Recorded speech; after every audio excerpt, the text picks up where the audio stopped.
What's up, everyone? Shirley here, and today we're going to be doing something exciting. We're going to be taking a look at the 9.15 PTR in the Mage Tower that has just came back out again for Legion time walking. I haven't done this, obviously, in years now, and we're going to take a look and see how it's scaled and everything. So I'm just walking into this one blind, so it might be a little rough. We'll see. We've been scaled down to level 45, it seems, and my health is way lower, as you can see. All of our Covenant abilities are turned off. I can't click on any of my little dudes, and I believe Conduits should be turned off as well. Let's see here. Yes, they are, so we're not getting any benefits on that. This is my gear. The legendaries have also been disabled, it seems, if you want to take a look, and these are the talents I think I'm going to try to run for this first run here. My idea with Impending Victory is because, you know, we're solo arms warrior, and it just got buffed as well, so maybe if we need the heal, this will come in handy. We are missing some tools we had back in Legion, of course. We don't have Shockwave anymore, so if I remember right, there are ads. Hopefully this goes all right. We'll see. I'm also going to be using some consumables, because back in the day when this first came out, it was actually pretty tough. So why not just, you know, utilize everything that most people would be walking in here with? So I'm just going to use, you know, basic stuff. Food, flask. Hell, I got a rune. Might as well throw that on. Sharpen up our sword here. It appears that these have been partially scaled. That doesn't look scaled. I've got drums as well. I don't know if we'll need it. That's been scaled. And some health potions that have also been scaled. So let's give Archmage Xylem a shot here. You are too late. With the focusing iris under my control, I can siphon the arcane energy from Azeroth's ley lines directly into my magnificent self. This guy's dialogue, though. The world will be ripe for destruction by my demon masters. And my power will be limitless. Oh yeah, the beams. Wow, that hit really hard already. Hopefully I don't regret that. Might as well go ahead and throw out the Impending Victory. I wonder if we can spell reflect these. We can. Ow, right, these things. Let's go ahead and throw our Blade Storm here. Okay. Okay, so it's definitely not worth walking through these. I think we wanted to get him back in the middle of the room too, if I remember right.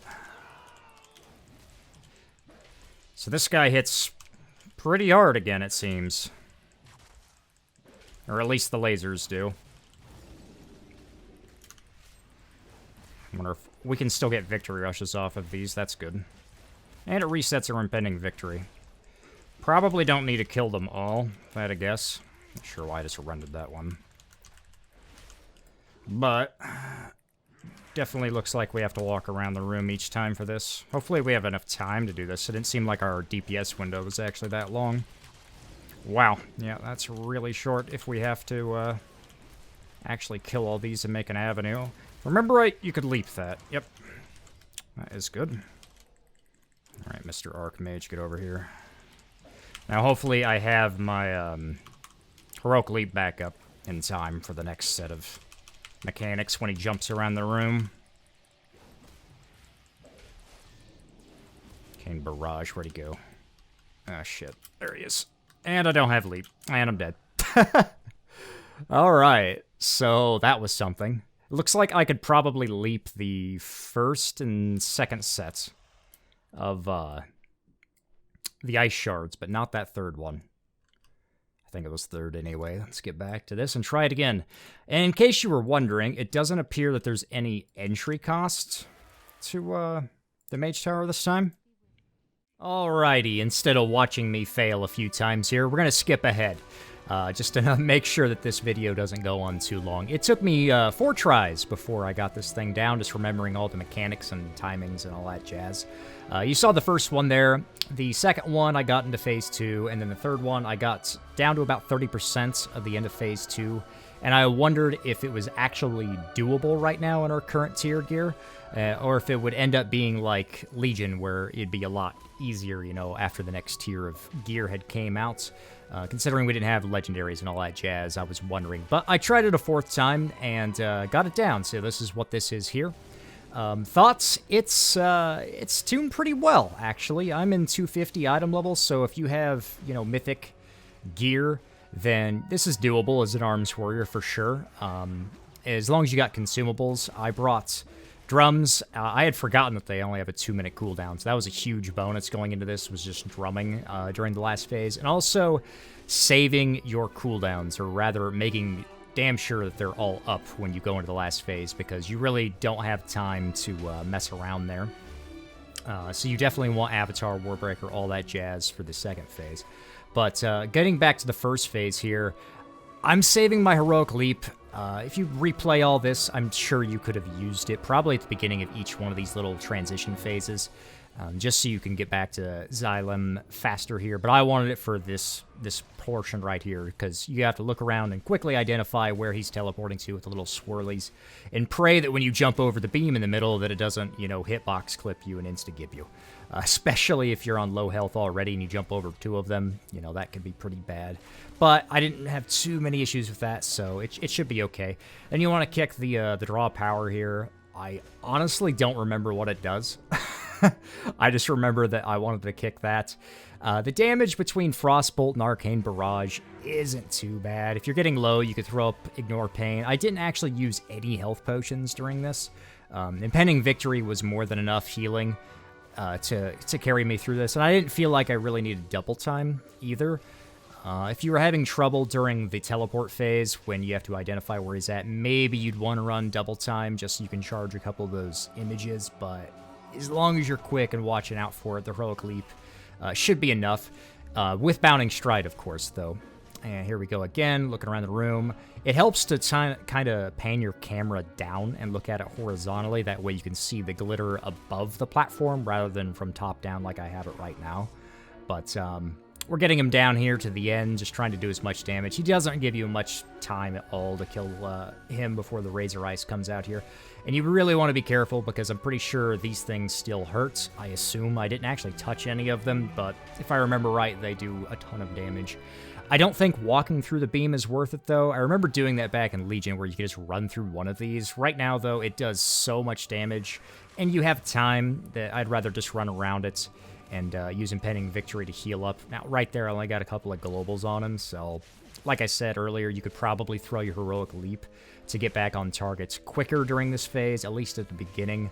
I just really wanted to save it, so because if he teleports away for the Shimmer phase and you don't have it, you're just done. There's no way you're going to get to him in time. Even with double time, it's just going to kill you. But as we come down to the end here, he does transition, I believe, at 10% health. Obviously, you could just go look up a guide video from back in Legion. Nothing's changed as far as I'm aware. But I wanted to go back into this thing, and just muddle my way through it. Right down to the end here, I'm saving Avatar and Warbreaker, because I probably could have pushed him already at this point, but I really wanted it for the last phase. I wanted every cooldown I could. That, and it's giving time for drums to reset again. You don't have to use them during the first phase like I did, but you do have the leeway to go ahead and do that. So now as we get to phase 2 here at 10%, just waiting to drop combat so I can eat back up to full. That way we're not going into phase 2 at low HP and having to burn our Impending Victory immediately.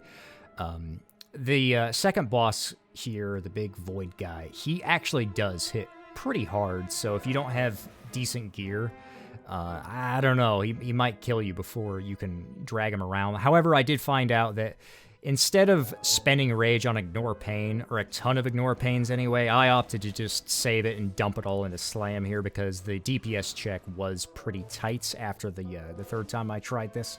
So I wanted to just, gamble it and do as much damage as I could, not worry so much about survivability. I always had Die by the Sword if I needed it, but definitely getting him over to the edge here as quickly as possible is a huge deal, and then riding the line there. Also, when he casts Seed here, you don't need to jump out as fast as I did on this first one. You've got time. You can watch, I don't know, like 30% of that cast bar before these ads actually spawn. I also found out that Sweeping Strikes alone is enough to deal with these things. They don't have very much health, so I don't think it's worth burning Avatar and Warbreaker on them. You just throw up a Piercing Howl And you could Blade Storm him if you have it up, but it's not that big of a deal. I'm opting to use it on the boss here just for more damage. Sweeping Strikes and Dreadnought Lines alone were more than enough to deal with those adds. Plus, they're resetting the cooldown on pending victory, so you might as well, get back up to full health every time you exit the little add phase during phase 2 here. And then instead of burning it immediately, I'm waiting for my health to get down since it's restored in 40% now, and just trying to eke out as much damage as I can. That way, I don't have to burn any rage on Ignore Pain here. And I'm just flirting the line here as closely as possible because it is going to be close for a lot of people to get down to the end here. Once again, to min-max this, I would not jump out that early again. You can look at his cast bar. Right as it passes the S on his cast bar of a Seed of Darkness, that's when he's going to spawn these adds. So you might as well get a few extra globals in on the boss there and do as much damage as possible. This third guy gets a little ways out after piercing how it goes down, but that's not that big of a deal. I didn't want to use Warbreaker there. I wanted everything for the boss and just full single target, dumping everything into this guy. Another thing is pay attention to cooldown on drums. I'm not one to really do that normally. It's not normally my job, so watching that, because it's up every 2 minutes for this, you might as well be using it on cooldown or trying to align it as best you can. Just getting as many uses out of it as you can. Consumables are a big deal, though. You definitely want as many buffs going into this as possible.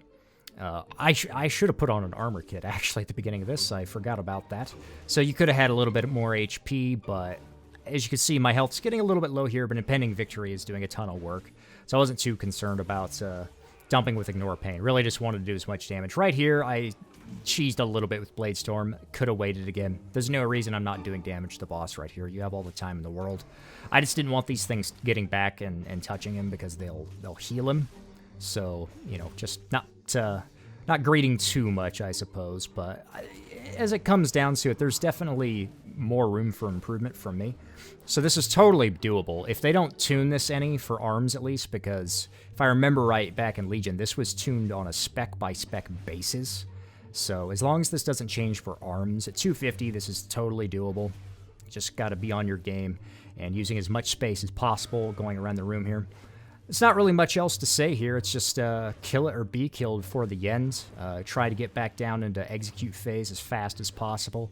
I could have saved my avatar at the end here for execute phase. I mean, I have half of it for art, but I just wanted to get here as quickly as possible to get executes out, because I didn't know, without turning around my camera here, how much time I had left, and I really didn't want to touch the purple because it really hurts in this. It's chunking like a third of your health every second if you're caught in that.